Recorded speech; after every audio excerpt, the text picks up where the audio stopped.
ये तो पागल लोगों का तो मजमा है। पब्लिक में पागल लोग तो हो ही जाते हैं। जब मेरे भाई याद रखो, हमेशा नुकसान हमको मुसलमानों से पहुंचा। टीपू सुल्तान को शहीद करने वाले, गद्दारी करने वाले कौन? मुसलमान। मौलाना महमूद मदनी साहब ने बहुत बड़े बयान जारी किए हैं। बयान ये जारी किया है, बल्कि जारी नहीं किया, बल्कि बहुत बड़ा बयान दिया है। आपको मालूम ही होगा, एक चैनल में इंटरव्यू देते हुए मौलाना महमूद मदनी साहब ने कहा, ऐसा क्यों कहा, किसके खौफ से कहा पता नहीं, और देश भर में महमूद मदनी साहब क्या पैगाम देना चाहते हैं, क्या दर्शाना चाहता है पता नहीं। मौलाना महमूद मदनी साहब ने बहुत बड़ा बयान दिया है। बयान नहीं बल्कि बेहुदापन बयान दिया है और नामुनासिब बयान दिया है।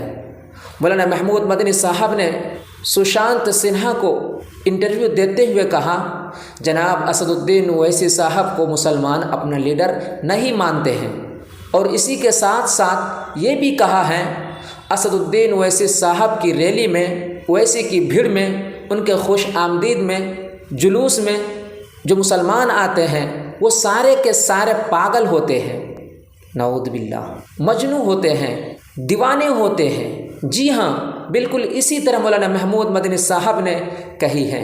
आखिर ऐसी बात ऐसे चैनल पर जाकर क्यों कही है, उसकी क्या वजह है, क्या ज़रूरत पड़ी है?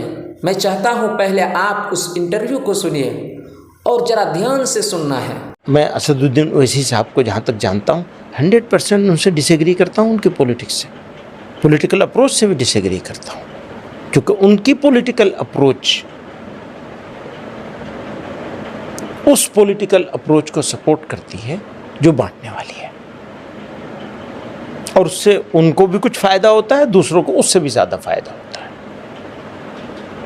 तो ये उनकी पॉलिटिकल अप्रोच की बात, अपना डिसएग्रीमेंट शो करता हूँ।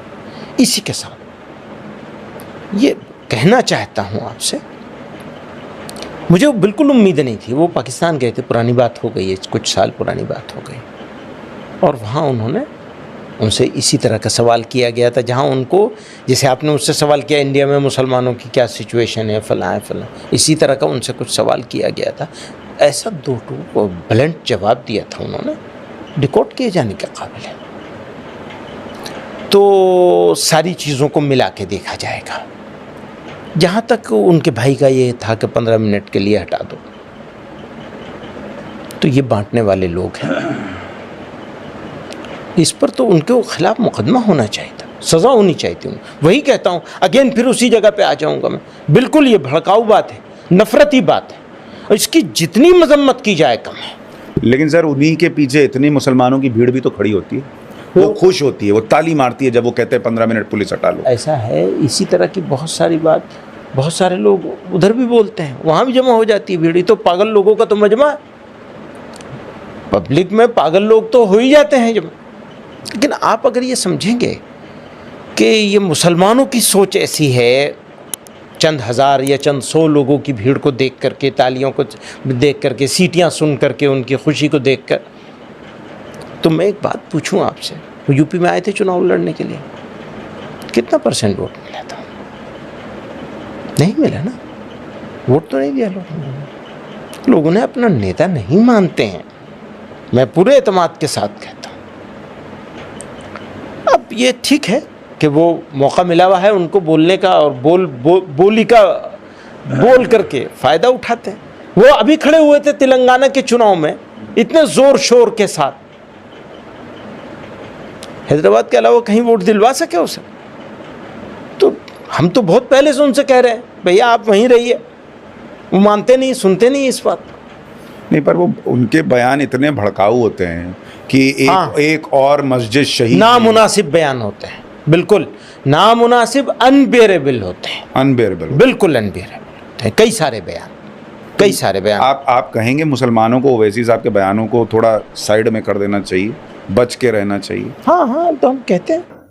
नाज़रीन किराम, तो आपने सुना बयान को। दोस्तों, इसी तरह मौलाना महमूद मदनी साहब ने असदुद्दीन ओवैसी के ख़िलाफ़ कई बयान दिए हैं, कई बयान दे चुके हैं, लेकिन पता चला है मौलाना महमूद मदनी साहब ने ख़ुद बयानात से रुजू कर लिया है मौलाना नदीम अल-वाजिदी को इंटरव्यू देते हुए मौलाना महमूद मदनी साहब की पहले का बयान क्या था और अब क्या है, जो रुजू क्या है, पहले उस वीडियो को देख लीजिए।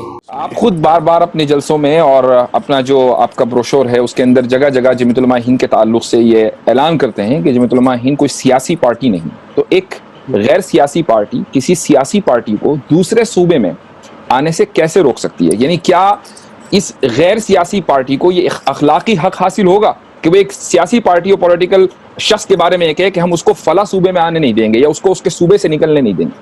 हाँ देखिए, ये जुमला आने नहीं देंगे, ये जुमला खुद मेरे मिजाज के खिलाफ है। मैं इस तरह के जुमले उमूमन नहीं बोलता हूँ। और किस रो में मैंने बोला है, तो ये आप इस पस मंज़र में अगर देखेंगे कि भाई हम तो गैर सियासी पार्टी हैं, बुनियादी बात पर आ जाइए, सवाल पर जी। ये जुमलों पर तो ठीक है, जुमलों पर आप एतराज़ भी कर लेंगे, मैं मान लूँगा, मुझे उसमें कोई मेरा ज़ाती इज्जत का मसला नहीं है, मैं माजरत भी कर सकता हूँ, वापस भी ले सकता हूँ। असदुद्दीन ओवैसी साहब में हमारे दोस्त हैं, वो मुझे भाई कहते हैं, मैं भी उनको एक अच्छा ओरेटर, अच्छा जवाब देने वाला और पार्लियामेंट में मुसलमानों की एक अच्छी नुमाइंदगी, अच्छा रिप्रेजेंटेटिव मानता हूँ, अपने से अच्छा, यकीनन मेरे से अच्छे।